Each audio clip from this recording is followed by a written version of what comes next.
Well, hey, good morning, Miss Clark, and good morning, Mansfield Middle School. It's Thursday morning. I don't even know what day it is. We just fed some pigs behind us. We're on our morning chore routine today, and I thought I would just give a kind of a brief deal while I'm doing chores. We just got done. These pigs are in the forest. This is forested pork right here. These guys are helping me clear all these trees out. Same exact way Joel Salatin does it. And in a little while, we're gonna move them over here in a few days to get them ready to take on the next section and help dig up roots. And the pigs love it. They get to express their full pigness of the pig. And I'm gonna talk and walk as I go to the meat chickens here. But so why Polyface Farm, and why has that farm really set some high benchmarks? And why are people really taking Joel Salatin's model and making it, changing it, and tweaking it for themselves? Well, Joel has figured out and mastered several ways on how to produce food at a larger scale. The reason why the confined animal feeding operation model is so successful is because it can produce so much, but can it really? Because I mean, like I said in last night's video, we're violating major principles in nature, and the ultimate one who has to take the last stand for it is the consumer who eats that food. So Joel's model doesn't violate those principles. Every animal gets to express, whatever it is about that animal it likes to do. Like, these are some meat chickens behind me in this chicken tractor that are getting ready to go on pasture. You can see the cats closely keeping guard. So these chickens get to be chickens. They're not put on a fake floor with no sunlight, and they get to eat bugs and scratch. And the pigs the same way. And right behind me right here, look at that sunrise, guys. I hope you got up early enough when you walked to school this morning to see sunrise. These are my egg laying birds, and in a second when I let them out, they're gonna get to do what chickens were designed to do. And they help keep my farm clean. When each animal is designed to do what it's due, and this is where I cross over as a musician. You see, when I was a composer, or when I would write music, I used certain instruments for a certain amount of time on the staff paper to create a certain sound. And on farming, I use animals as my instruments, and the earth is my staff paper. This is what I compose on. So if I use a heavy animal like a cow that creates a lot of dissonance on my staff paper, my earth right here, and I use a really light animal, say like a chicken, which resemble like a flute or a piccolo, I can leave that animal on the space a little bit longer, but really it's about the amount of space that they're in a certain place before they move. And if I leave them in one place too long, it creates a lot of dissonance. My goal is to create as much harmony on this ground, same as Joel. So this summer, my family and I, we went to visit Polyface, and this would have been the second time I had met Joel personally. And he's so accommodating and welcoming. In fact, when he came out of his you would think a farm that is, has this much notoriety and fame, it was just an old 1790s old farmhouse, and he drives a little two-wheel truck, not even four-wheel drive, single cab, white plain Jane Ranger, and he does it with a minimal amount of equipment, and everything's mobile. And he employs, I've never known a farm to employ 22 people. It just blew my mind how many people were involved in the system. So, as technology comes on, technology really, the only thing it's doing is enable us to replace machines with people. That's what it's been doing ever since John Henry got beat driving stakes on the railroad with the steam-powered steel driver.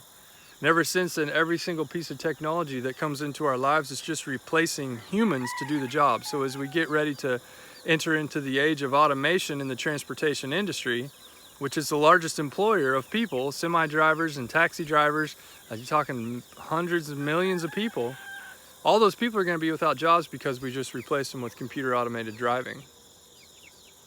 And you guys are going to get to be the ones that make decisions in that world, because I'll probably be climbing into my upper years by then. That's going to be your world that you get to take over. Problems for you to think about and solve. So as we started the tour, we got on some hay racks, and really I had already started to employ all the models that Joel does on his farm at this point, but I just wanted to notice special, just certain little small details about his farm, what he does different, and things that he values that I could take home and do on my farm. His intern program was amazing. He has people from all over the country that apply to be on his farm for 6 months at a time. I've never seen a farm like that. Such a brilliant idea. And the biggest variable of his is his ultimate variables of success is not how many animals he raises and how many he sells, but the health of his soil. That was how he valued his success. So he never used chemical fertilizer. He didn't have to. The animals did that for him. He didn't use herbicide. He didn't use pesticide. He wasn't trying to control and, push nature into a box. He was working with it. And in doing so, the health of his land went up and the health of his animals was going up.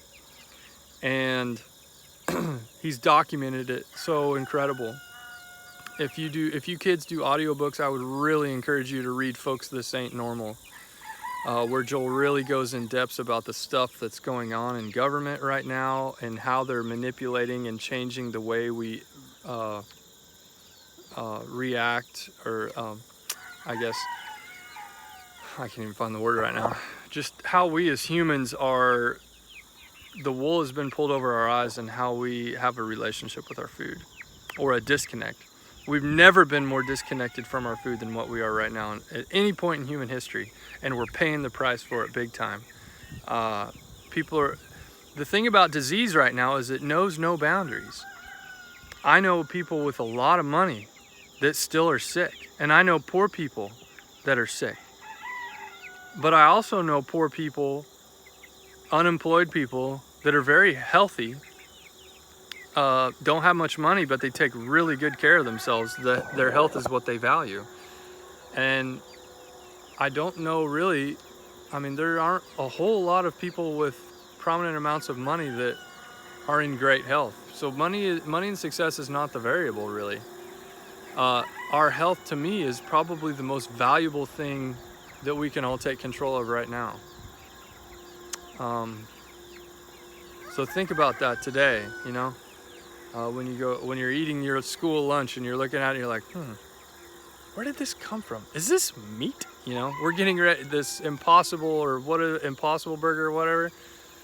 That's just ushering in a whole new wave of pushing out the farmer and trying to control lab-grown food that we can control and manipulate the same way we tried to control and manipulate nature. And guess what? It's just another step that it's not going to work. It's going to turn out awful for us as humans.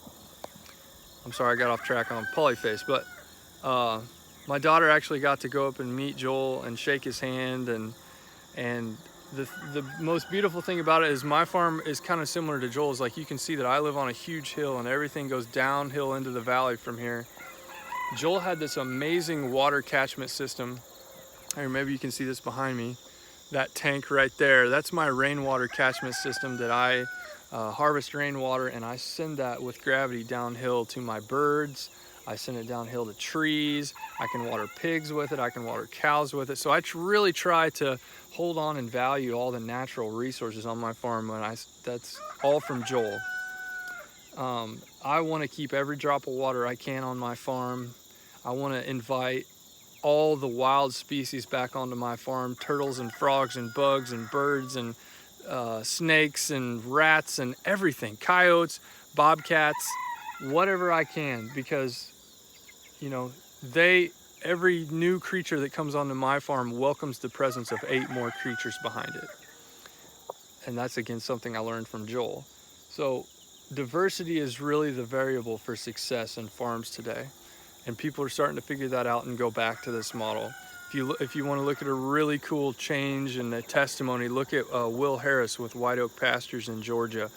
There's a really great video, an 8-minute video of his, just telling his story, how he went from losing money and doing things the conventional way, and he just switched over and went with Joel's model, and now he's I mean, he's crushing it.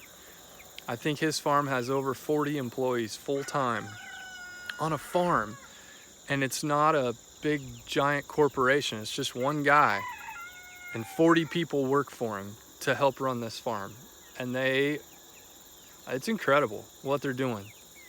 So anyway, guys, as I said yesterday, we don't really need the best and brightest in disease management. We need the best and brightest figuring out how to raise food at a local level for local people. We use the airplane model in this profession. You feed yourself first before you try to help your neighbor, and then you help your neighbor, and then you branch out from there. Farmers that are disconnected from their consumer never get to see the result. And ultimately, if you are the real consumer, you know whether you're doing it right or wrong. So if you have a garden at home, start planting. Grow something at your house. Start doing something small. Grow some herbs, grow some vegetables, go do something. Plant some fruit trees. Maybe get a little backyard chicken tractor like this. You can do this, guys. You can turn 50 little 5-ounce chicks into 5-pound chicks in just 8 weeks. That's 250 pounds of meat in your freezer for your whole family to enjoy all year long, and you don't have to worry about going to your grocery store. And you kids can do this stuff. It's easy. YouTube it. Chicken tractors. People like Justin Rhodes and Joel Salatin and Will Harris, John Soskovich. I could go on and on with names for you to check out, but you should do this. And I hope I empower you and motivate you to start taking control of help raising food for your families. You as 7th graders, you can do stuff like this. It's not hard, and it's so invigorating and just motivating to watch nature do its thing. And if you're disconnected from it, you're just going to be another statistic. That's all you're going to be, of something that disease just nabs down the road. You need to get your hands in the dirt, because that's where the immunity is. That our best cancer drugs, you know where they're coming from? They're all extracts from soil. Yeah, that's right. The best chemotherapies out there, we're extracting from virgin, untilled soil that hasn't been broken. So just think about that. Anyway, Miss Clark, you're awesome. Hopefully someday we'll get to meet you guys, and when you finish the book, if you got any success stories, I'd love to hear about it. That stuff motivates me to wake up in the morning and do what I do. So anyway, kids, you guys have a great day today. Love on each other, eat healthy, and we'll catch you later. See ya.